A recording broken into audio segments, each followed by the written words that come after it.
Good morning, everyone. Good afternoon, good evening, wherever you're joining us from. My name is Lyric Thompson, and I'm the Senior Director for Policy and Advocacy at the International Center for Research on Women. And it's my real pleasure to be your moderator for this morning's session on feminist foreign policy. As the 65th Commission on the Status of Women convenes to consider the impact of women's leadership, feminists inside and outside of government are coming together as a growing global network of partners committed to advancing the objectives of feminist foreign policy, one policy innovation that has emerged as a tool to advance all outcomes under the Beijing Platform for Action. Following 2 years of research and consultation coordinated by my organization, a global convening on this issue was held in the Bellagio Center in the fall of 2019. Which aimed to bring together the few countries who had been so bold as to announce feminist foreign policies alongside leading global feminist thinkers and activists who were championing them, with the goal being to distill a definition, key principles, and a global framework or template that could guide countries or advocates seeking to advance feminist foreign policy in their own context. Representatives from 4 governments and more than 200 organizations in over 40 countries have given their time and talents to inform this framework. And you'll hear from several of them today, including the latest country to adopt such an approach, Spain. After today's discussion, we should all know a little bit more about how various efforts are unfolding, what they have achieved, and why any country should be able to advance a feminist foreign policy regardless of size, region, or economic profile. Finally, we will share a call to action for governments and civil society organizations interested in joining us in this growing global movement to make foreign policy feminist ahead of the Generation Equality Forum. Before we turn to our rich array of speakers today, I'd like to share a few highlights from the framework, which is available to you in English, Spanish, and French. It distills an overview of what we learned throughout this process, including a working definition, key principles, and a suite of illustrative indicators that can be used to measure progress on each of the rights, resources, and representation streams that Sweden has coined, and a couple of others that we pulled together, 2 additional R's on research, because we think it's important to evaluate our efforts and engage in a continual process of learning and improvement, and reach, emphasizing that feminist foreign policies should be coherent across all of their streams, defense and diplomacy, trade, and where applicable, aid. It's important to note that we did not seek to define feminism, as there are many feminisms, but we do assert that this approach is about equality, non-discrimination, the disruption and transformation of power, and that it must be intersectional and can look differently based on different contexts. Most of all, feminist foreign policy is about transformation and change. It's about doing foreign policy differently. In adopting a feminist foreign policy, one should be able to articulate what has changed. Accountability and intersectionality were the 2 words that we heard most in our consultations around the world. So it's not that one must use the word feminist. It's that one must have a clear-eyed understanding of what one is signing up for when one does. A few key ingredients that we recommend: a clear articulation of purpose, answering the question, why are we doing this? And a solid definition of what that means for your country. We've proposed a working definition in the paper on which we hope you will build and add. Feminist foreign policies must clearly define their scope or breadth of the policy's reach across the government. We emphasize the importance of its coherence across all streams of foreign policy and being equally implemented in spirit at home and abroad. It should have clear time-bound goals, benchmarks, and finally, a plan to operationalize, articulating which agencies and individuals have responsibility, what resources will be deployed, how will you consult and co-create with your civil society partners and the women in communities on the receiving end of these policies. It's worth noting that feminist foreign policies are living frameworks designed to engage in an ongoing process of learning and adaptation. And in this regard, these ingredients should not be viewed as an exhaustive list. It's now my pleasure to introduce you to our incredible panel of speakers. If you have questions during the program, please do type them in the QA function and our technical team will compile them. We will reserve 10 minutes for questions before we close. And so now it's my real pleasure to introduce to you our host today, the Honorable Undersecretary Marta Delgado Peralta. She leads the Division for Multilateral Affairs and Human Rights in the Secretariat of Foreign Affairs in Mexico. The floor is yours. Lyric, thank you very much for having us today at this incredible panel. I am very honored to be here. It's very glad to share with all of you at this side event during this 75th CSW, and I am also very proud to introduce the growing global coalition for feminist foreign policy. Mexico's feminist foreign policy is defined as a set of principles that seek from the realm of foreign policy to guide government actions in order to reduce and eliminate structural differences, gaps, and gender inequalities, and help build a more just and prosperous society. So back in January 2020, my boss, the Minister of Foreign Affairs, Marcelo Ebrard, representing Mexico, officially launched its feminist foreign policy of our country. With this decision, Mexico becomes the first country in Latin America to adopt such foreign policy and joins a small group of countries sharing this policy worldwide, together with Canada, with Sweden, France, and now Spain. And I would like to take this opportunity to congratulate them for the recent adoption of their own foreign feminist policy, Spain. It is very, very glad to see you here. Last February, several people who are present in this side event indeed participated in a ministerial meeting convened by the Swedish Foreign Minister, Ann Linde. And that event provided an opportunity to share experiences, confirm commitments, and also to discuss strategies for our own feminist foreign policies at the local level, at the national level. So for Mexico, it was important to incorporate the perspective of civil society organizations as our joint work will allow us to advance in the implementation of our feminist foreign policy. So that is why I thank the International Center for Research on Women for co-organizing this event together with Mexico. And thank you, Lyric Thompson, and all your team and the effort you have given to the organization of this panel. With the adoption of the feminist foreign policy, we hope to position Mexico as a relevant player that promotes gender equality and the human rights of women and girls throughout a lot of multilateral fora. So most important thing for us is that our external positions are incorporated and adapted to the internal level. So it is very common that the countries, we have international speeches and determinations, but we have to land them into the national policies also. With that in mind, we are clear about the challenges we face as a country in terms of ensuring greater gender equality.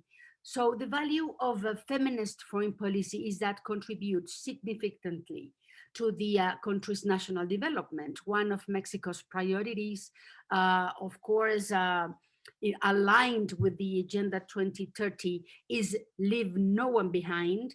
And in this regard, having a feminist foreign policy will enable us to place women and girls at the center of the country's welfare policies, both at the national and international levels. Their rights are not negotiable. So Mexico will keep moving forward even in confronting an atmosphere of polarization and resistance to gender equality at the state level sometimes, other times in multilateral forums. I am very glad that Mexican Senator Marta Lucia Michel Malou, as we call her here, will speak here also about our feminist foreign policy and particularly about the amendment that is proposing for the Mexican Foreign Service law regarding the gender equality and non-discrimination presented by the Mexican Senate last November. So the government of Mexico is feminist. Our feminist foreign policy will contribute to the best causes of humanity, and we continue promoting the highest standards in this matter in multilateral forums and throughout our bilateral relations. And also I want to share with you that we are promoting that cause also inside the foreign ministry. So it is a pleasure for me to participating in this event, in this side event. Thank you very much for your attention. Thank you so much to the Honorable Vice Minister for your leadership, for your time, and for convening this side event today. We're excited to work with you and move this conversation forward.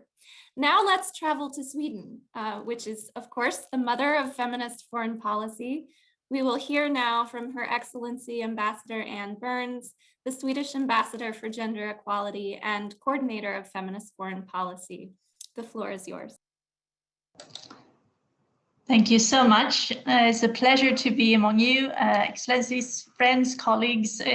Such a joy to be able to be here and to talk about feminist foreign policy. Today, that concept is more or less familiar and could even be called some kind of new standard, with 6 countries now pursuing it and more being interested. Back in 2014, when Sweden launched its feminist foreign policy as the first country in the world, that was not the case. It came also as a complete surprise to our own system on the first day of shift of power with the new government, on the first question put to our then foreign minister by a journalist of what she was going to pursue and what she was going to prioritize. Her instant answer was, we're going to pursue a feminist foreign policy, and no one else knew. And you can imagine the range of reactions in our system and outside, from giggles to, you know, all of it. Margaret Wallström, she often came back to a quote that has been used by many change makers before her and after, that first they ignore you, then they laugh at you, then they fight you, and then eventually you win. We saw all those stages, both within and outside. But I must say that it didn't take very long until we started to experience the wins. And this goes to show, I would say, and that is important for the whole CSW and everything we do in this, that change, and even considerable change, is possible. And it doesn't have to take decades or centuries, not even in a conservative type of a system, which a foreign service or a Ministry for Foreign Affairs tend to be. We have now pursued this feminist foreign policy for over 6 years, but already after less than a year, our system had gone from the initial whoops to wow, and started not only to pursue a policy, but take part in its development, which I think is key, with a joint push and creativity and drive that we had actually not seen before. I've been in the House since '94, and colleagues having been here longer have not experienced this push and then joint venture. So how did we then manage to come to this stage? And what does a feminist foreign policy mean to us? Well, if I start with the last one, it essentially means using a gender lens in all our work, whether it concerns a conflict, a peace agreement, a trade deal, or a crisis, like COVID-19, not least. Then we ask ourselves what the gender dimension is, but in a multifaceted way, in an intersectional way, so that we can relate to other forms of discrimination also. And we do this based on the R's that Lyric mentioned: rights, representation, and resources. So rights. Are women and girls in all their diversity able to enjoy their human rights? How about gender-based violence? How about legislation? Can women have the same jobs as men all over the place? Etc. Representation. Who takes part in decision-making? Women still only make up a quarter of the world's parliamentarians. And we all know the very, very low numbers of signatories, women signatories of peace agreements and women mediators. It's depressing. Resources. Do women and girls have access to the same resources? Some of the facts there is that women own less than 20% of the world's land resources, and in many countries they cannot own land at all. And all these examples illustrate that we also need to have a fourth R, which is key to all our questions, namely that we have to have an R for the reality check, so that we need to study the context where we work and work with local actors and use and commission research, etc., so that we conduct our foreign affairs strategically and direct our efforts efficiently. This, in turn, means that our feminist foreign policy is not a package, and that has also been reflected already. It is an approach. It is a way of working. It's a way of analyzing the world around us. But then, what differs from what we did before? And that was a question mark, I think, that a lot of colleagues put up when they first heard about this. We had been doing gender mainstreaming in the 1990s, even if it wasn't all over the place. It was a development cooperation, it was human rights colleagues, but what was the difference? I would say from where I sit, and having been here for nearly 6 years, it is about changing from having gender equality as a priority at the top of your agenda and placing it instead at the core of everything you do. That is a major difference, actually. And also, having a feminist foreign policy means that you immediately signal what you stand for. A foreign policy aiming at gender mainstreaming, but it's not the same thing. Feminist foreign policy is a declaration in itself. It also makes it much more possible to be transformative. Gender mainstreaming, gender integration can actually be done from the basis of a structure which is not gender equal at all. But feminist foreign policy is an ism, it's a movement, it's an agenda for change. And also what we have seen is that it's really handy to have in your day-to-day work, because no one really knows outside our group of experts what gender integration is or gender mainstreaming is. It's abstract for a lot of people. Feminism is something that people don't generally understand either, but they always have an opinion. And that gives an opening for a discussion. And once you've got that opening, you can start sharing ideas, you can start influencing. You would not have that if you had gone on as we did.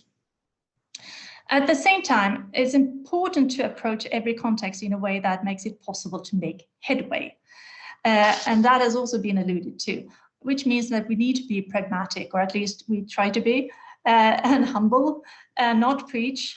And also sort of work from a basis where we share mutual challenges, because we, as everyone, there is no country having gender equal society, have challenges. But as mentioned back in 2014, this was not obvious. It was not obvious for us to talk about a feminist foreign policy. So what did we do to come here? How did we make that institutional culture shift? 4 components have been key for us and can be transferred to any bureaucracy, any system, any organization, maybe any country. Leadership, ownership, guidance, and support. And the guidance should be not an ad hoc, parallel, kind of nice, glossy plan on a shelf. It should be in the regular system, so that the regular managers are responsible for the planning and for the follow-up and measured accordingly. And this was made during the first months. Sort of the top-down leadership was there. The invitation to the whole system to have a think and have a, come along was the invitation to create that ownership and the buy-in that was so essential, which really was a magic wand. And that took place during the first months. And on that basis, we could build the first action plan sort of built on the reports coming in after colleagues have been asked to come along and have a think. My motto as a coordinator is that it should be easy to do, hard to avoid. So it must talk the language of the system. You know, the R's are very good as communicative tools. You know, people understand it. But if you want your system to move, you have to talk to it through goals that relate to the organization and where it is focused. We have since then applied the same kind of systematic approach in every context where we worked, often starting with identifying gaps together with local civil society and women's organizations, and then partnering with them so that our actions become as efficient, credible, and sustainable as possible. And thanks to this systematic and consistent approach and institutionalization, we have seen results across our long-term goals, across the R's, across the policy areas, regardless of if we've worked in the UN Security Council, in the EU, at the country level, or now as chair of the Organization for Security and Cooperation in Europe, OSCE. And what we see is that once you put those gender glasses on, it's really hard to take them off, which is really heartening and gives you hope. And it's so needed, not least today, as we all know. If gender equality was important before, it's become even more urgent. So we really, from the Swedish side, welcome that we now have more countries pursuing this policy and more partners and actors promoting it. So thanks again. I'm looking so much forward to hearing all the witnesses here. Thanks. Wonderful. Thank you, Ambassador. Next, we'll travel to the next country who stuck a toe in the water back in 2017, to Canada, where we will hear from Assistant Deputy Minister Alyssa Goldberg, who leads Strategic Policy for Global Affairs Canada, to tell us a bit about that journey and some exciting new developments. Over to you. Thanks very much, Lyric. And I have to say how unbelievably thrilled I am to be with this remarkable group of colleagues and friends this morning to talk about the work that we're all doing. And I think what those listening to the webinar are going to see is there's a lot of complementarity with what it is that we're all seeking to accomplish, and that we're all trying to build on one another's achievements. And I always start any talk I give by tipping my hat to Anne and the work that Sweden did as real pathfinders. From our perspective in the Canadian context, we have been progressively implementing a feminist foreign policy over the last 5 years. At its core, it's really a belief that promoting rights-based, open, inclusive societies is the most effective way to build a safer, more sustainable, and a more prosperous world. So that's at its core for us, that all people, regardless of their backgrounds or identities, should benefit fully from equal participation in economic, political, social, and cultural life. And this approach, as my colleagues have suggested, really comes from a place of humility. Canada is very aware of the challenges that it faces and how much work we also have to do at home to address systemic inequalities, racism, and discrimination, including for Indigenous peoples in Canada. And so the feminist foreign policy is very much mirrored by a domestic commitment to advance feminist government at home. Like Anne, we didn't start in a vacuum. This journey to a feminist foreign policy builds on decades of work of putting human rights and gender equality as a core component of our foreign policy. I would say what's different today is that we're not just focused on equality of outcomes, but it's the search for and efforts to reinforce transformational change and addressing those persistent systemic barriers and discriminatory norms that really prevent equality of action. So to move from equality of outcomes to really equality of action and impact.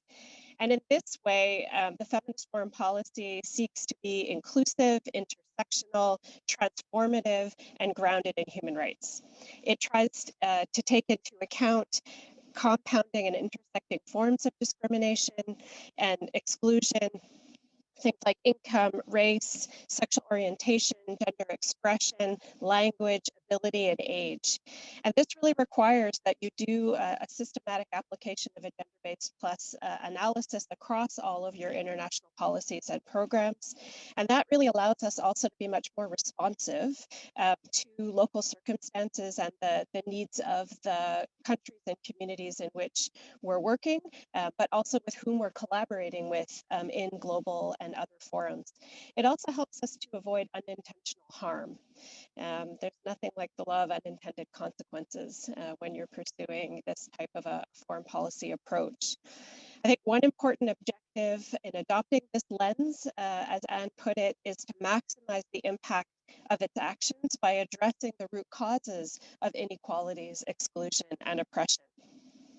Our feminist foreign policy also seeks to be cross-cutting.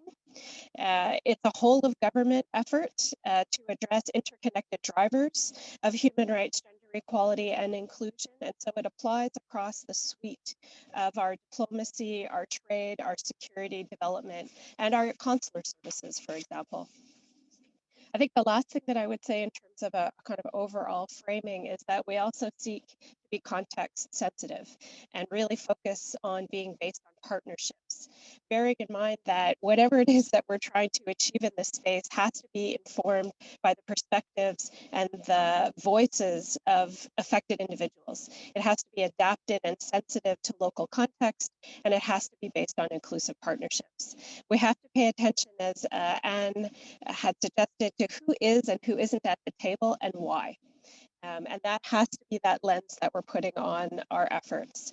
I would say that in the very near term, we're looking forward to launching a public document that articulates this suite that I've outlined for you. This reflects the requirements and the desires that the Prime Minister has made to the new Foreign Minister, Marc Garneau, to further develop and implement Canada's feminist foreign policy.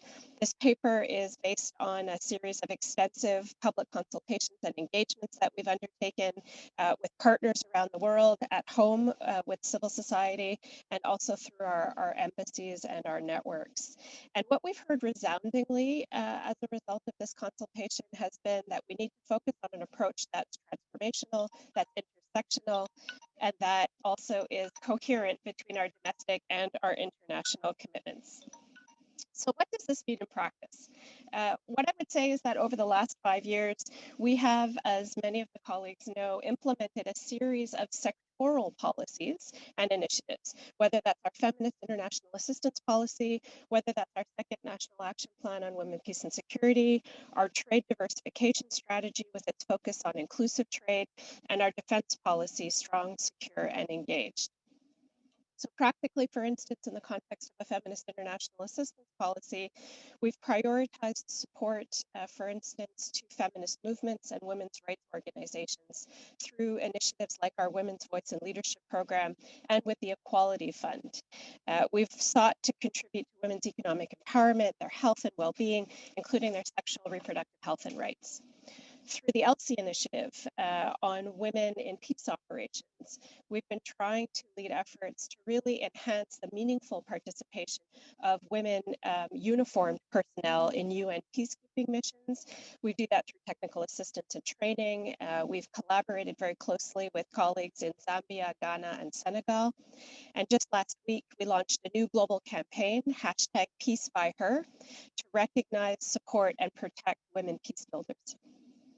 In the trade space, we've been working to make sure that our trade and economic relations benefit all members of society. All of our trade agreements since 2017, for example, have mainstreamed a gender perspective. We've also organized trade missions and established new support services that try to reinforce the work of Indigenous businesses, women-owned SMEs, women and Black entrepreneurs, and traditionally underrepresented groups so that they can access international markets and global value chains. And that's also about adopting that feminist lens to our approach. We also target specific sectors. So for example, Canada has been working to increase the meaningful participation of women in international cybersecurity policy, discussions at the UN and in the OAS, the Cyber Women Challenge, to try to bring more diversity to cyber industries. And we've also been delighted to be part of the Generation Equality Forum and collaborating with many of our partners, including Mexico and France, through our work in the Multi-Stakeholder Steering Committee and also as a co-leader of the Feminist Movement and Leadership Action Coalition, in which we've been committing to promote and expand feminist, gender transformative, and inclusive laws and policies. We've also been really pleased to be a part of the Women, Peace and Security and Humanitarian Action compacts. So let me conclude by maybe looking forward, but also talking about some of the challenges that we're collectively facing as a community as we pursue this approach. Obviously, we celebrate the progress that we've made, but we do that with an eye to being very mindful of all that remains to be done, not least due to the backlash that we have collectively been seeing against the advancement of gender equality, women's rights, sexual reproductive health and rights, LGBTQ rights around the world, and continued discrimination against racialized communities in many countries, including our own. You know, this year's International Women's Day's theme was feminist recovery in Canada. And it meant to put a spotlight on how women and girls have been disproportionately impacted by the COVID-19 pandemic. We're reminded also that women are not a homogeneous group and that for Indigenous, Black, and racialized women, LGBTQI, migrants, and refugees, women living with disabilities, the pandemic has been even more challenging in its own unique ways.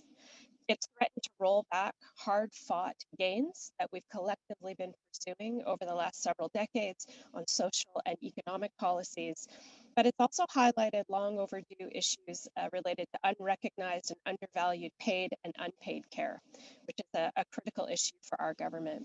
And so for this and many other reasons, we really think that the time is ripe for reinvigorated global leadership and action so that we can work together to prioritize equality, inclusion, respect for diversity in all of our work, both at home and in our work internationally, so that we can collectively achieve the aspirations that we set for ourselves in the context of the Sustainable Development Goals. The work of the community of practitioners that we see gathered today, whether it's panelists or the impressive community of individuals that are listening to this webinar, we know that we're all committed to doing that. And we're really proud to be able to work alongside all of you as we continue to try to advance our feminist foreign policy approach. And we look forward to being able to collaborate with all of you so that we can make progress on that shared commitment that we have to a more peaceful, prosperous, and sustainable future. So thanks very much, Lyric. Thank you. So many great pieces there that I'm sure we'll delve into in the Q&A on the intersectional approach, the foreign and domestic trade. And as someone who's participated in some of the consultations, I'm really celebrate the process as well. So next, we travel to France, where on International Women's Day in 2019, we heard that they would be next to join the club. It's my real pleasure to introduce Her Excellency Ambassador Delphine O, who in addition to her work on the Feminist Foreign Policy is also the Secretary General for France of the Generation Equality Forum, which we'll hear about a little more later in the program. Over to you.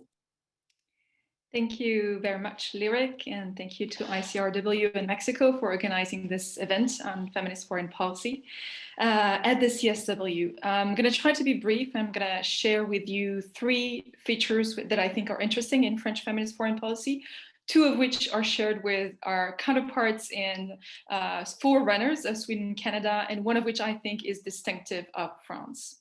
The first one is an often overlooked aspect of feminist foreign policy. When you think of feminist diplomacy, you're going to think funding for feminist organizations, you're going to think SRHR, GBV, and other issues. You're going to think basically what you're going to do externally. But one important aspect that Ambassador Ann Bernes has touched on, and on this issue, we really literally take a page from Sweden's handbook on feminist foreign policy, I think, is the level of ownership and internalization of the issue within the foreign service.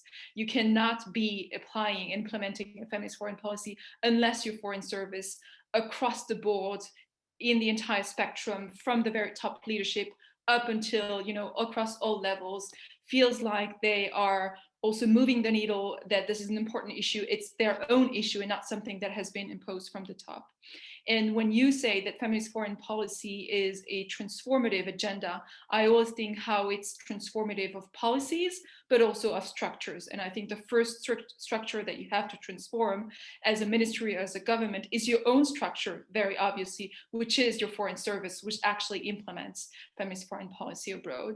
So one way that we have done that, and it's very much a process in the making, is that we have asked all our embassies and consulates around the world, or all, cultural centers, economic missions, basically our entire diplomatic network abroad, and of course all our departments in Paris, to design and report on a gender action plan. So every single French embassy in the world has to design their own gender action plan for each year, and has to report back to the capital at the end of each year. I think it's very important that we know that all of the diplomats, whether they're interested or not in the issue, are actually very much feel like they're owning the issue, and this is something that is very much transformative. And the reporting is also very important, because it gives us a way not just to name and shame our own embassies and postings, but actually to evaluate how much ownership there is, and the increasing number of embassies that have really put in place either programs, conferences, have invited feminist activists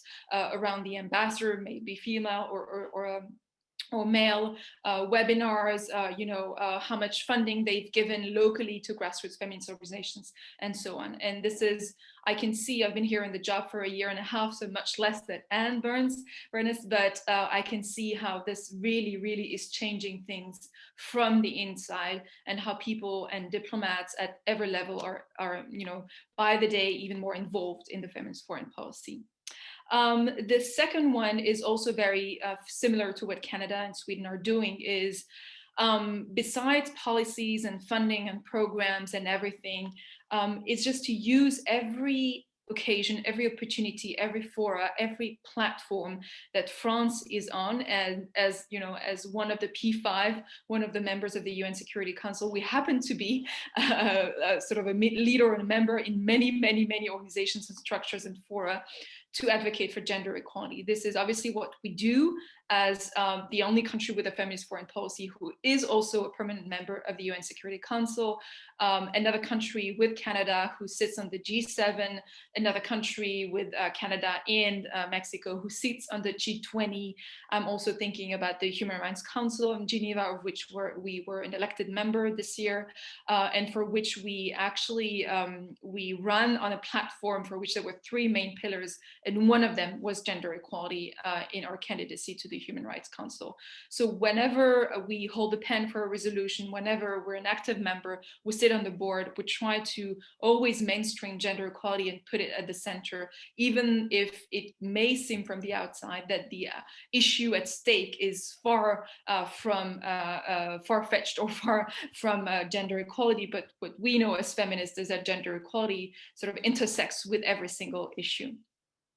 And of course, the Generation Equality Forum, which we'll talk about it later, is another sort of embodiment of our commitment by the fact that we have proposed to UN Women to co-host the forum together with Mexico. We've invested a number of human resources, financial resources, time, and so much energy into this Generation Equality Forum. It's also a way to prove our commitment to feminist diplomacy.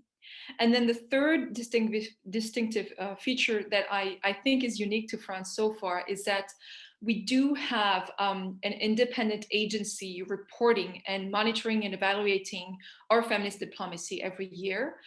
It's a little bit of a unique feature. It's called the High Council for Equality, the Haut Conseil à l'Égalité. It's both fully government funded. It has the legitimacy of an institution or an agency that is attached to the Prime Minister, but at the same time, it's entirely independent. And so it can criticize the government as much as it likes, but it is actually being funded by the government. It's important because it's permanent funding. It's not like it comes from the private sector or is going to change every year. And so, for instance, this year in January, the High Council for Equality published its own report on monitoring and evaluation of our feminist diplomacy for the past year, and has submitted it directly in a very sort of a solemn ceremony, which was virtual, directly to the Minister for Gender Equality and to the Minister of Foreign Affairs of France, sort of endowing it with an important legitimacy and sort of a serious way to it. And so they have analyzed every single aspect of our feminist foreign policy, I think being quite objective in terms of what achievements have we done until now, and what road needs to be still taken, and what progress we can still make, and what are the insufficiencies in terms of our own commitments to our international strategy for gender equality and our feminist diplomacy. And I think it's very interesting because this report is being fed by civil society organizations, but it's not like it's only a civil society report. It's actually somehow owned by the government itself, because this institution is attached to the Prime Minister's office. And I think it's also a demand from civil society that there be such independent organization that would be every year on a regular basis evaluating the feminist foreign policy of each government. So to conclude, because I wanted to be brief, we don't have a handbook like Sweden. We don't have a feminist foreign policy guide, just like Spain published. We do have an international strategy for gender equality, which predated the feminist diplomacy. But my next job, I do hope, after we're done with the Generation Equality Forum, would be to be writing this handbook. And so let's, I'm not sure I will make it, but I do hope that by next year we'll have a more sort of a formal document with all the guidelines and principles of our feminist foreign policy. Thank you. What exciting news. Thank you, Ambassador. Next, let's hear, you've just teed it up beautifully. There's a new guide to a new country's approach. And I'm so delighted to travel to Spain now and hear from Her Excellency Ambassador Clara Cabrera Bracero, who is the Ambassador at Large for Gender Equality and Foreign Policy, sitting at the Ministry of Foreign Affairs, European Union and Cooperation in the Government of Spain. The floor is yours. Thank you very much, Lyric. Thank you to all the organizers for sharing this space with Spain, for organizing this very interesting side event in the CSW. We were all waiting for the CSW of this year after last year. And yes, I share a lot of the comments that my colleagues have just shared with us. As you were saying, Spain launched the guide on feminist foreign policy in the last 10th of March, so it's very recent. But our Minister of Foreign Affairs, as you know, declared that we would have and that we were having a feminist foreign policy a year ago. Then COVID came, of course, and what we saw, and I think this has been shared by all the participants, is that if this was already very necessary, as other countries had shown us before, now it was urgent. And there was no way we were going to address the challenges and all the recovery if we didn't really have a transformative public policies. And that is the first thing that feminist foreign policy means for us. It's a transformative public policy.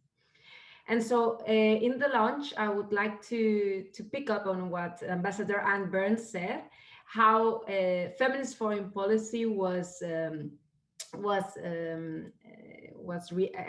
reactions it had from the different actors. And our minister, when we were launching the guide, also shared some of her experience with the audience. And of course, when she declared our feminist foreign policy, there were different reactions. There were understanding reactions, of course, but there were also reactions regarding what would a feminist foreign policy be, more than introducing gender equality in our speeches, or nominating more women ambassadors, or even having a color around the different documents. And so, as she very well said last 10th of March, those actions are probably justified, but they cannot be the only actions. And so, as Sweden, Canada, or France already explained, and as I said, for us, feminist foreign policy is the most solid platform to transform societies, and to transform them in two ways: in coherence with our domestic policies, and the Assistant Deputy Minister from Canada just said, Spain has been doing a very, very strong effort to strengthen our normative framework, internal framework, and our national public policies. And so our foreign policy must be coherent with those internal efforts. On the other hand, we also have to be consistent with our international commitments. And if we do want to push forward those commitments, we need this feminist foreign policy. As I say, we understand it's a solid way for transformation, and then we understand also that we need to have some principles that really align with the action of all the actors that are involved in feminist foreign policy, in a foreign policy, not only our ministry and all its departments, of course, but also other actors from the Spanish society, also from international society, other international organizations. And so I'm not going to repeat the principles that are already very well known, but I would like to underline that Spain has envisaged them in this document. And so we understand that there has to be a committed leadership. And as we were saying, it doesn't have to be only a very political high-level commitment, which is very much necessary, but that has to go to every level of action in this public policy. On the other hand, there has to be ownership, and I agree with Ambassador Delphine O. That's a very, very big challenge, and we need to work on that. And so training, but also strong messages and a practical approach is very, very useful to have people know how to implement and operationalize this feminist foreign policy. We also need inclusive participation, and consultation has been carried out in different countries. We also have coordinated this document, but moreover, all the actions with other actors, because if we don't have this inclusive participation, we're going to have resistance. We're going to have internal resistance, but also at an international level. And also, it has also been mentioned, we believe it has to be intersectional and diverse. We have seen and listened, especially through the pandemic, how many women are not represented because of the multi-sectional discrimination. So we need to address that. And let me say that that's also a very big challenge. Fortunately, Spain has worked on gender mainstreaming and has had a leadership in gender mainstreaming in especially two policies. One, the human rights policy and development cooperation policy. So what we need now is to take all that experience and deepen this gender mainstreaming in all our actions. And therefore, we have also identified several lines of action, priority lines of action. Why? Because we need to keep doing what we have been doing well, and we need to deepen in other sectors, as Assistant Deputy Minister from Canada was saying, that are maybe more urgent or that have been set aside somehow in this gender mainstreaming. I'm talking about, of course, trade policies, defense policy, climate action policies. And now, for example, we do understand that within human rights of women and girls, and within the fight against violence against women, which are two lines of action, we also need to focus on human trafficking, specifically the trafficking of women and girls. And so that is, for example, a very, very good example on how we're going to practice this feminist foreign policy. We also have another very strong line of action, and it has been mentioned regarding the Generation Equality Forum, which is economic diplomacy. We think that economic rights, but also the participation of women in trade and in companies, and more specifically in digital companies, is a very, very strong and urgent matter if we want to achieve sustainable development and sustainable societies. Finally, I would like to say that, as it has also been stated, we don't want to do this alone, as I said, and we don't believe in doing this alone. And so this, for instance, this group is a very strong group. We really think we should advocate for having a larger group, and of course, if not, at least to exchange our views with other larger groups. On the other hand, and we have underlined the importance of women's organizations. They must be part of this. We must do this together with them. Of course, funding is important, as Ambassador Tafino was stating, but we also need to give them visibility, voice, and listen to what they really want this feminist foreign policies to look like. Thank you so much, and I hope that we won't end this conversation today. We will have this conversation all throughout the year, and we will meet again in the next CSW. Thank you, Lyric. Thank you all. Thank you. I'm just taking furious notes so that we can update our publication with the latest. We're very excited to hear this great overview of the newest effort. So we've heard from many speakers at this point about executive branch policies and approaches here where we're advancing feminist foreign policy. I'm very thrilled in our next speaker to hear from the legislature. So what role for the legislative approach to feminist foreign policy?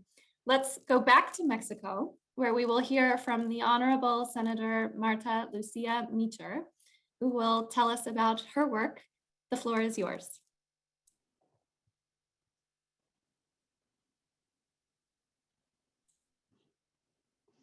Senator? Yes, I'm here. Wonderful. Just wait. Thank you. Thank you. I'm here. I'm moving this because I have to read. Thank you. Thank you. Ay, Dios. Wait for me, please. Take your time. And I'll just remind our audience to please submit your questions in the QA function, and we will come to them in due time. Okay. Good morning to everybody. Good morning, Your Excellencies. Thank you very much for the invitation to this dialogue. As Undersecretary Marta Delgado mentioned, since January 2020, Mexico launched officially its feminist foreign policy. This came with no surprise, as let me emphasize, Mexico has traditionally driven forward the gender equality agenda and the promotion of human rights of all women and girls in various regional and multilateral fora. The added value of our feminist foreign policy is that Mexico's international leadership on gender matters to the next level by considering other types of possible discrimination through the following actions. Mexico includes the gender perspective and intersectionality in all aspects of its foreign policy. Mexico makes visible the contribution of women to its foreign policy. And Mexico provides coherence and consistency to both domestic and international governmental actions. In this regard, the Mexican Foreign Ministry seeks to implement a series of actions that contribute to achieving gender equality and the promotion and protection of human rights of women and girls through 5 pillars. First, foreign policy with gender perspective and Agenda Plus, taking Mexico's international leadership on gender matters to the next level by considering other types of possible discrimination. A Ministry of Foreign Affairs with parity.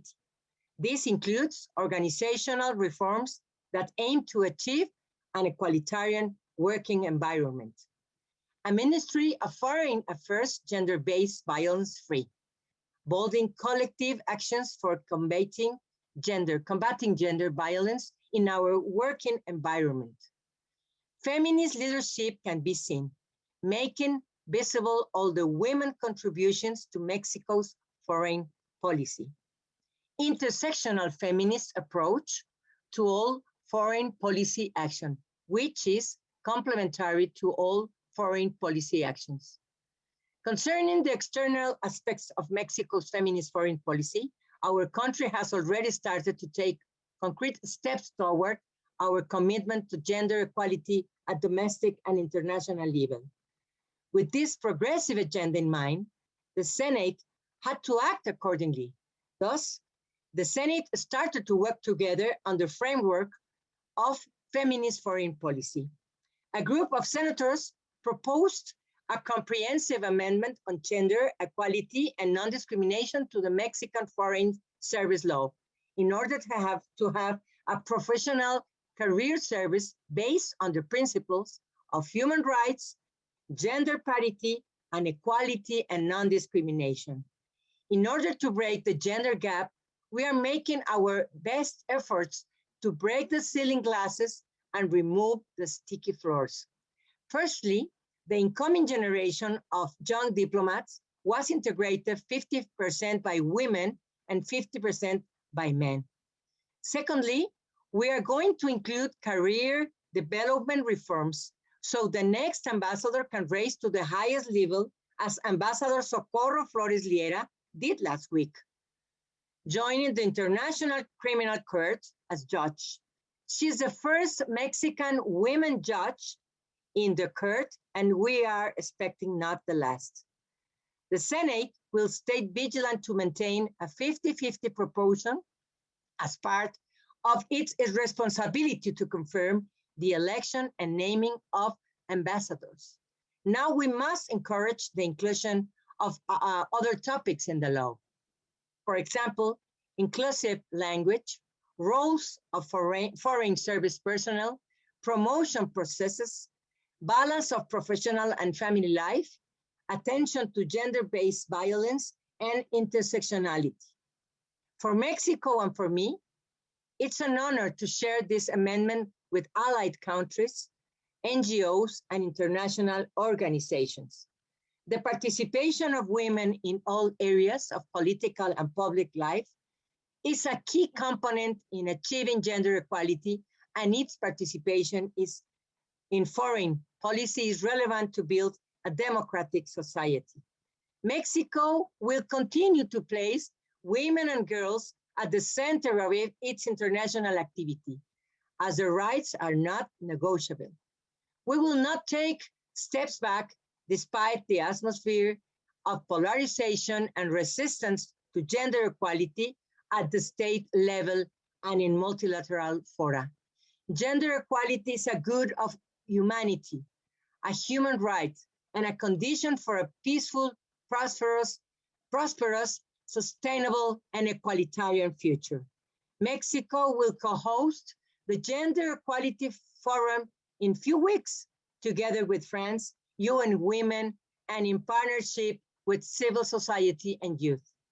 25 years after the historical adoption of the Beijing Platform for Action, this forum has the main purpose of setting the feminist agenda, nurturing the action coalitions, and building an alliance of countries friends of gender equality. Never ever a future without our participation. Nunca más un futuro sin nosotras.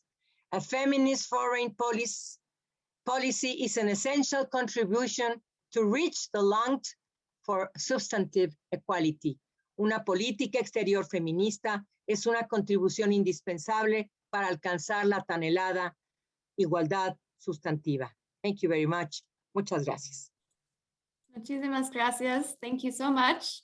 That concludes our government representative portion of this morning's event, and we will return to them in the QA. We are short on time, so I'll invite folks to be as brief as possible so that we can get to that. We can also, for those who can stay, the webinar platform will go beyond 11:15 to 11:30, but I'm not sure if that's actually doable for our speakers. If we aren't able to get to all of the questions, we will send those to the speakers and circle back via email.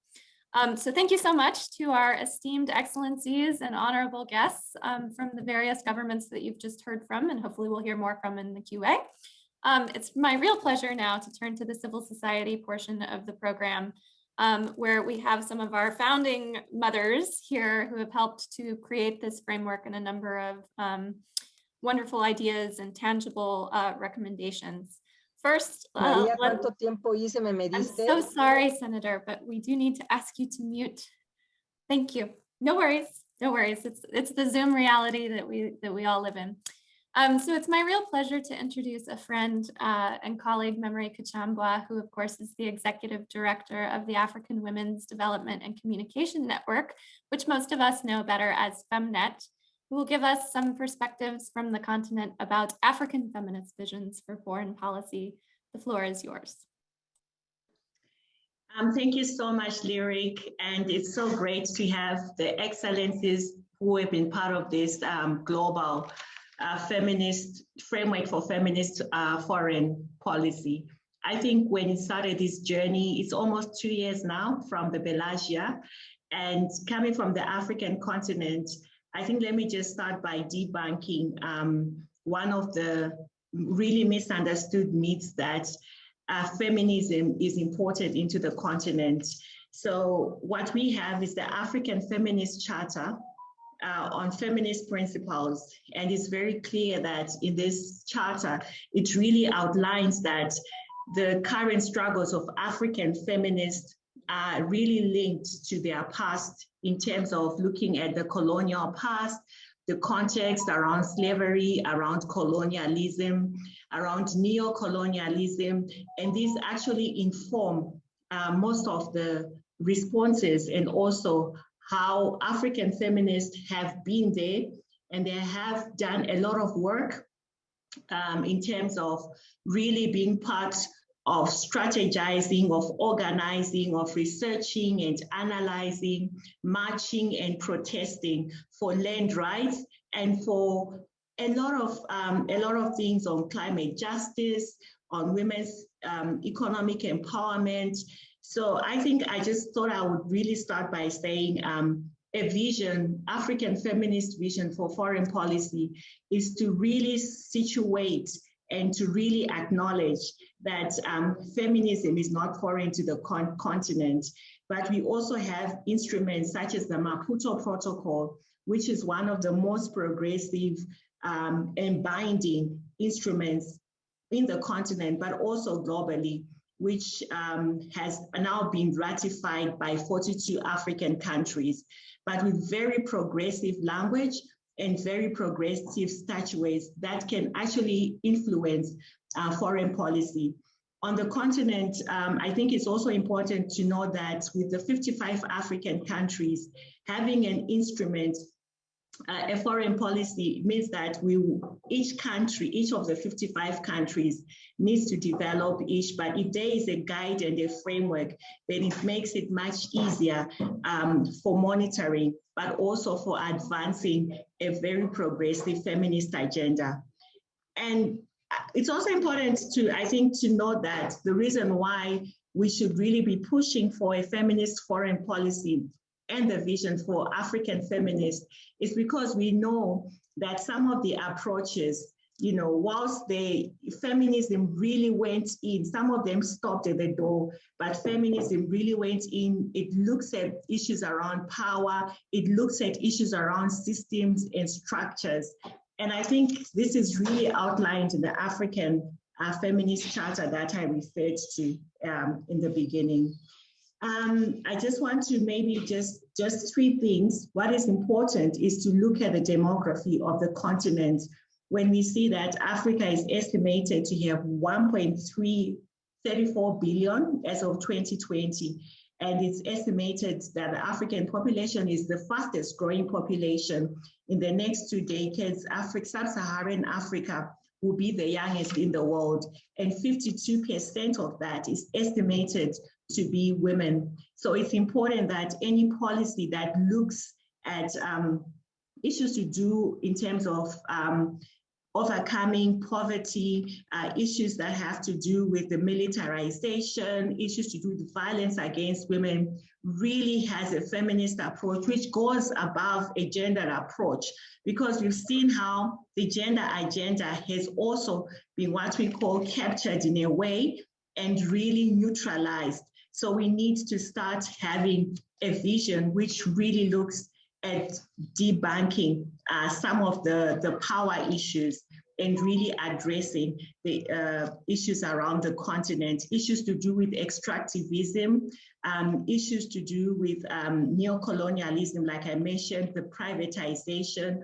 of public services, the increase in debt acquisition. But also, I think what's really important is we need the feminist policy, which can really start, when you look at some of the growing control of some of the responses around gender and sexuality, the increasing fundamentalism and other moralistic discourses, which are grounded on issues to do with culture and religion, and this seep into policy. So it's always important to have a very strong and to also start pushing for a feminist foreign policy. And I think maybe just to end, I think it's important to, like I said, to really start looking at even some of the social justice work that we talk about, to say feminism really asserts social justice, and it acknowledges that change needs to be transformative, both in the economic, in the culture, as well as in the political structures as well. So it demands that we transform the power structures, both in the private as well as in the public space. And I think number two, we need to also implement and resource the existing frameworks that are already there, and the systematic and the structural barriers as well. And also ensure that we are naming and using an intersectional approach. And I think the last is to really debunk some of these tactics which are used by dominant power structures, which are the same tactics that were used to defend imperialism, to defend racism, slavery and colonialism. So undermining the ideology of feminism, this misinformation that is always going on, and stigmatizing and targeting activists that are fronting a feminist approach to foreign policy. And the charter, the feminist charter, says our task is to understand the dominance, the patriarchal system, and our political task is to end it and fight against a patriarchy and all the oppression that comes with it. So I think for change to happen, we need resources, we need to strengthen existing capacities. We need to acknowledge her story. And we also need to ensure that we are implementing and pushing for implementation of policies. The African Feminist Charter, the Maputo Protocol, we need to reaffirm that the African feminist vision for foreign policy in all the African 55 countries is a valid vision, and that we do have the roots for it, and learning from the other governments. This is something that we can implement and we can push in the different and the respective areas where possible, using the global feminist framework on foreign policy. Thank you. Thank you so much, Memory. You've so nicely tied together all of the isms that we hope that feminist foreign policy will seek to unravel and root out.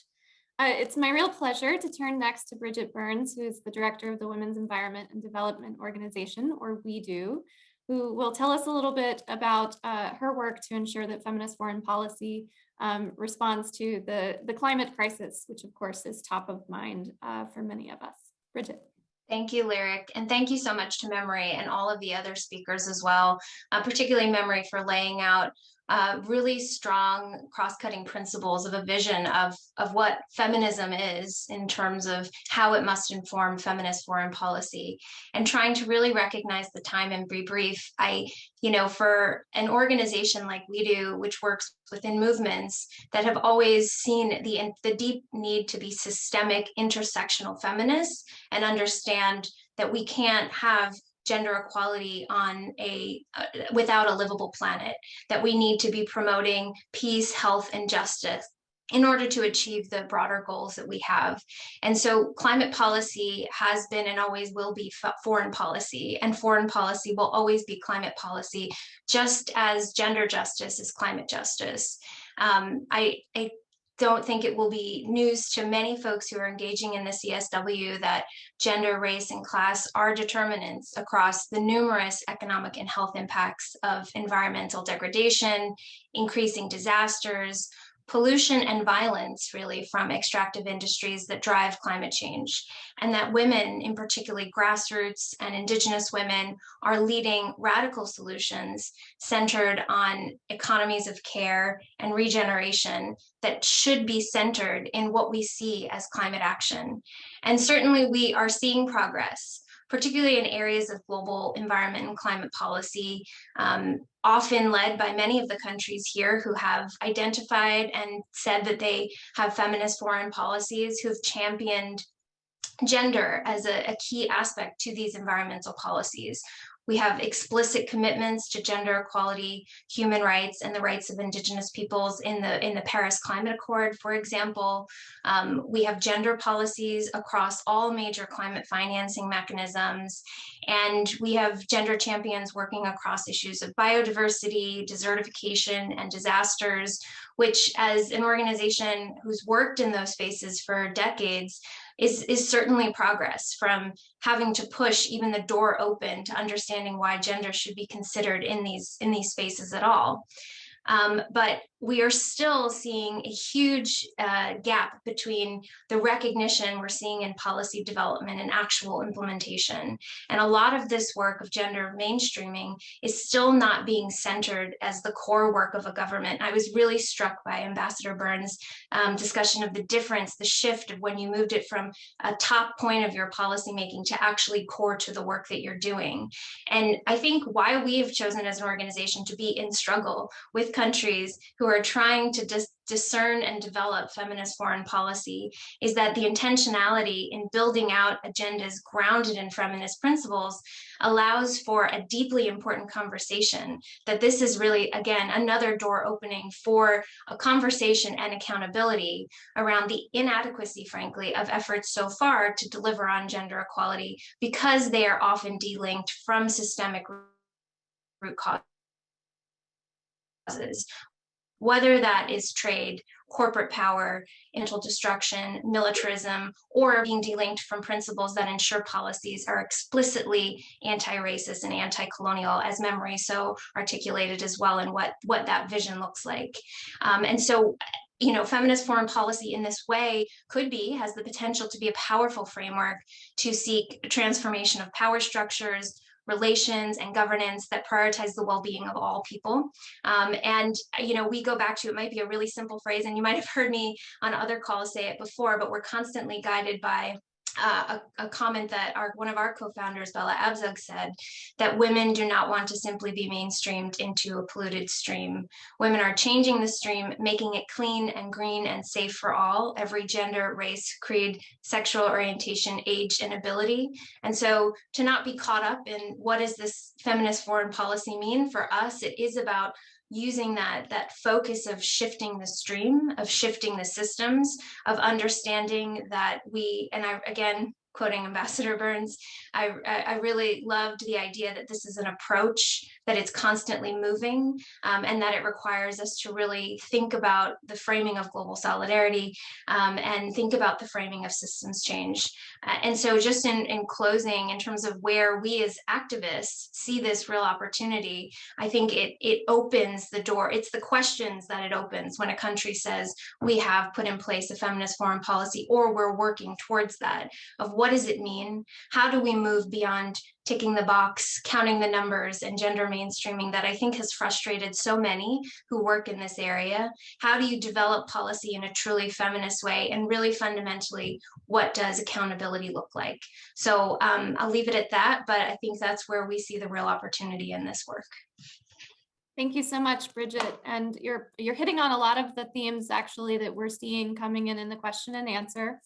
I would like to invite our final speaker, Gita Misra, who is the Executive Director of Creating Resources for Empowerment and Action, or CREA, which is she's based in India, but coming to us today from New York, to have the floor to take us forward-looking about some of her work and then how we can all commit to our continual process of improvement at the Generation Equality Forum.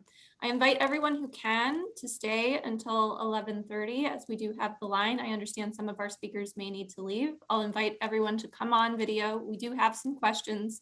If we don't get to them, we will send those via email to our speakers and follow up with you accordingly. So thank you for your time and attention. Geeta, over to you.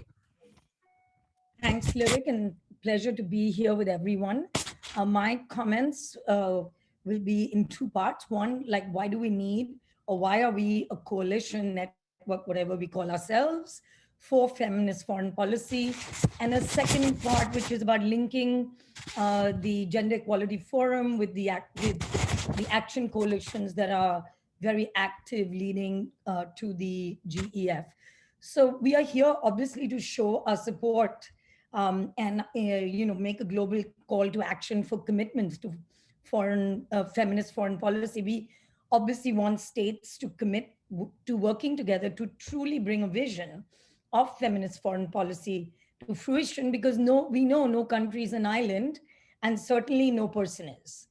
I know people have talked about what feminist foreign policy is based on, but I would like to reiterate that it should be deeply based on principles of justice, peace, and anti-imperialism. It is about defeating the logic of nationalisms, which are often, not always, exclusionary, and about championing global cooperation, solidarity, and community. Feminists are interested in foreign policy because we are fundamentally interested in shifting and sharing power. It is about defeating the logics of war, occupation, militarism, and colonialism, to which extractivism and exploitation are inherent. It is about replenishing our planet, as the earlier speaker said, our communities and our movements with trust, energy, and power. They're also about defeating the hypocrisies and tensions which have typically existed, I think, between foreign and domestic policy and law. We don't want states to perform progressiveness outwardly in their foreign policy while continuing to persecute queer people, trans people, LGBT people, women's human rights defenders, dissidents, sex workers, working class people in their countries. We see this way too often in many of the countries where we come from. In the same way, we don't want states to use seemingly progressive domestic policy to cover up the impact for their brutal foreign policies of occupation and colonialism. So coming to the Gender Equality Forum, what it is meant to be a transformative, multi-stakeholder feminist space for furthering the vision that feminists began to shape during the Beijing conference in 1995. And the GEF is an ideal opportunity for us to exchange dialogue with states and lawmakers and policymakers to really bring what feminists have been visioning for the future of feminist foreign policy into that space. So I know many of you know that there are action coalitions that are multi-stakeholder policy spaces where government, civil society, philanthropy, UN agencies, private sector actors are coming together to debate and formulate ideas, challenge each other, hold each other accountable, and produce a map for the future, which we can believe can be both visionary and feasible. So in that sense, CREA is part of the Action Coalition 6 on feminist movements and leadership. And we think it's an ideal place to bring the fruition of feminist commitments to feminist foreign policy, because it enables us to locate commitments to feminist foreign policies within the context of strengthening feminist movements through strengthening feminist leadership. And what is feminist leadership? I think exemplifies how feminist values and principles can be practiced, institutionalized, and lived.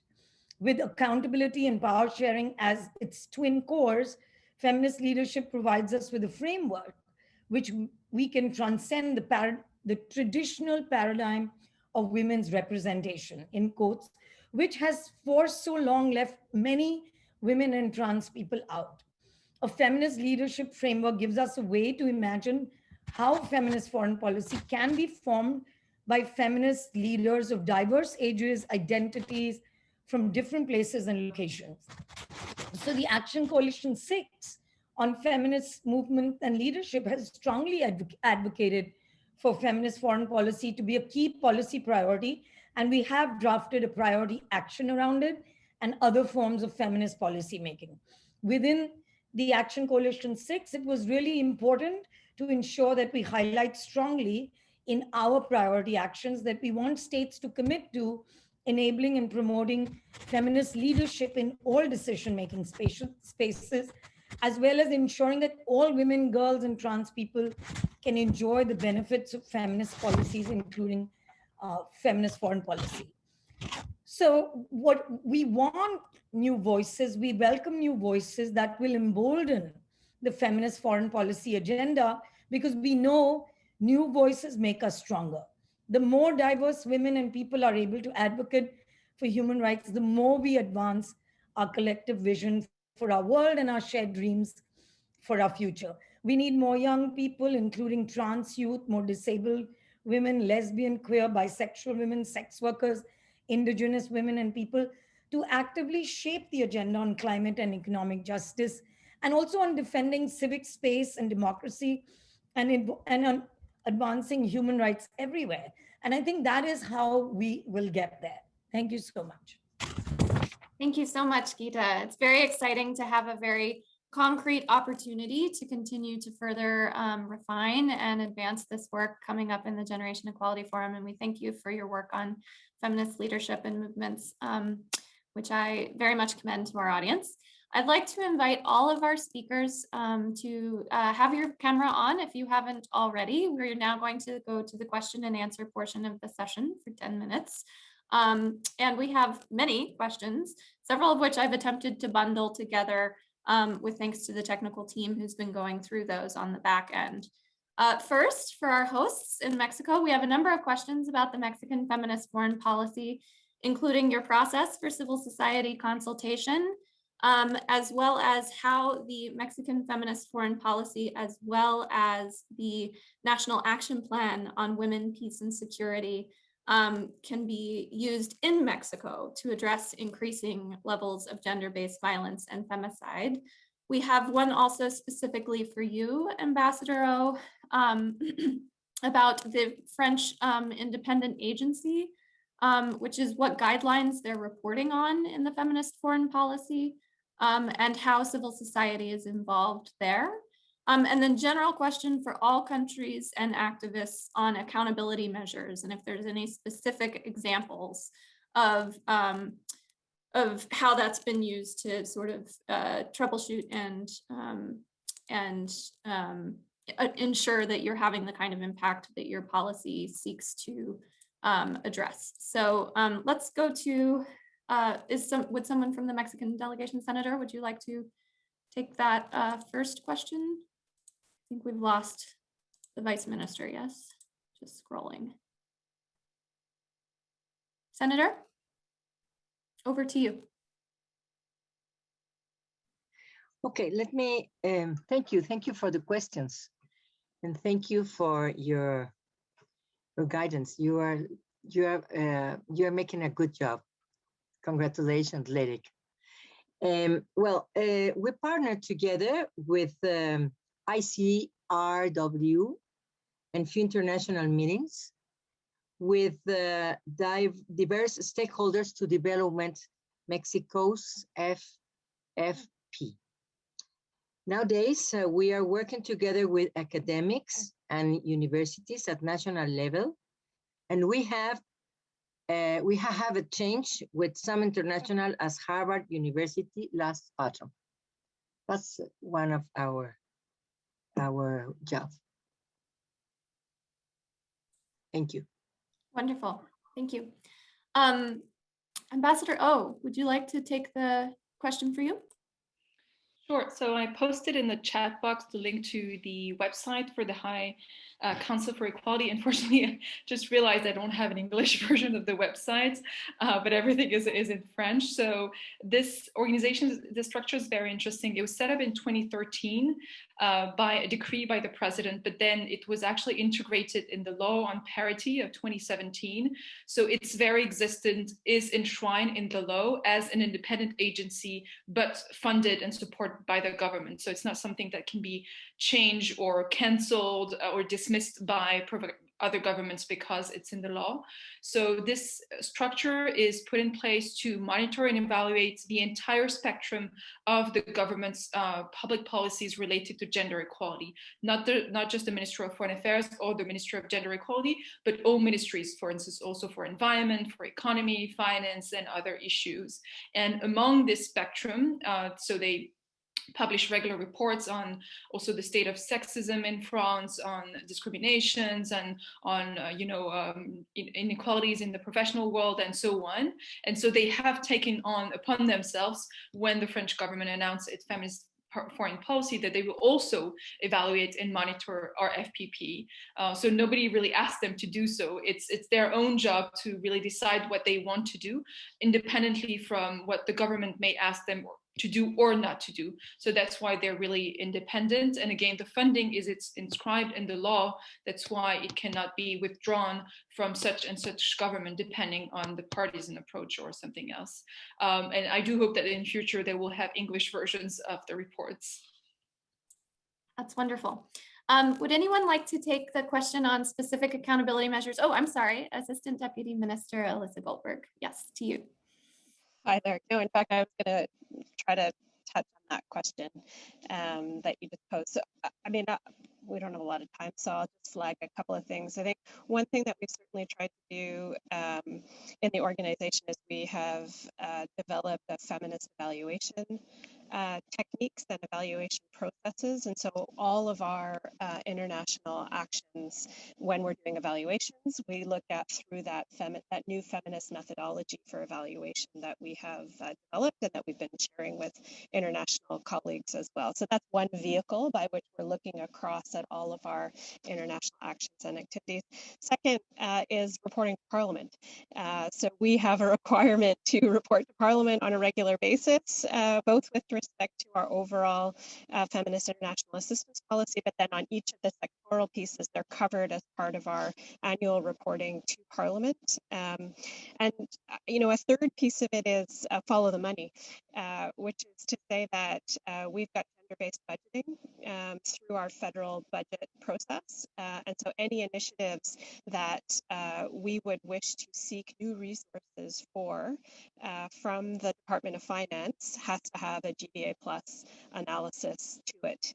So we have to be able to explain and articulate how it is that we will be integrating a gender-based plus perspective in our efforts, and that is actually quite detailed in terms of the requirements and the performance framework that goes along with that. So a couple of technical responses. Super helpful. Did any of the other speakers want to come in on that, or we'll ask maybe one? Hello, Ambassador Bernes. Hi. Thanks for that question about accountability. It is vital and it's difficult. There is not one answer to it. We have a yearly action plan, and that is followed up yearly in the regular system, so that there are always questions put by the leadership of the government, of the ministry, to heads of department, and together with them to heads of missions. We've also made, and we've sort of there is an ongoing process in making that action plan more and more specific, so that each action under the long-term goals ends with, and during 2021, we foresee that this will mean that we will do X, Y, Z, so that we sort of have specific things to follow up. We also made sort of inquiries among the missions to see how is it going, to sort of put the same questions to the whole system at times.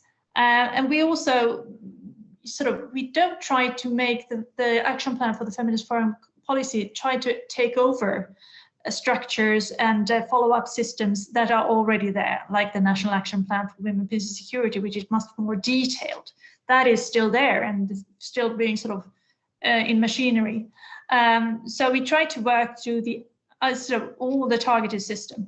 Also, when we take on something specific like the membership of the UN Security Council in 2017-18, we go in with priorities and what we want to do, and then we look at it, and we sort of, that is like a laboratory which we can sort of follow and see where Sweden came in there, and we went there, and what happened.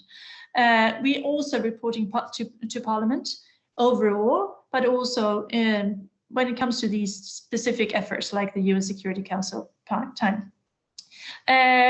Yeah, so it's an ongoing struggle because it's vital. And I'm going to talk to, and it's also government agencies, of course, SIDA and the others are also following up. We do this also together with the Ministry for Employment, since we have a feminist government, and it looks at all the ministries and what we do. But it's an ongoing process. I'm going to meet our ambassadors in Africa later this week, and this is a question I will be putting them. How can we improve? Because it's really important. Thanks. Thank you so much, Ambassador Bernes. I think how can we improve is a wonderful question to end it on, and addresses, I think, probably 98% of the questions that we received on question and answer. So of course, we are always eager to iterate forward and better all the time. We will share these questions. We're sorry we didn't get all of them with the speakers, and if we're able to get any responses, we will send those back out following the event. We thank you for your time. We will share the resources that we have in English, French, and Spanish. And we do invite you to join us, to sign on to the framework, to join us at Generation Equality Forum to help us improve and really leverage this process of collective and ongoing learning. My deep thanks to our speakers, to our hosts, the Government of Mexico, and to all of my colleagues on the back end who have been facilitating the question and answer, the tech, and all of the pieces it takes to make these conversations happen from every corner of the world. Our best, be well, be healthy, be safe.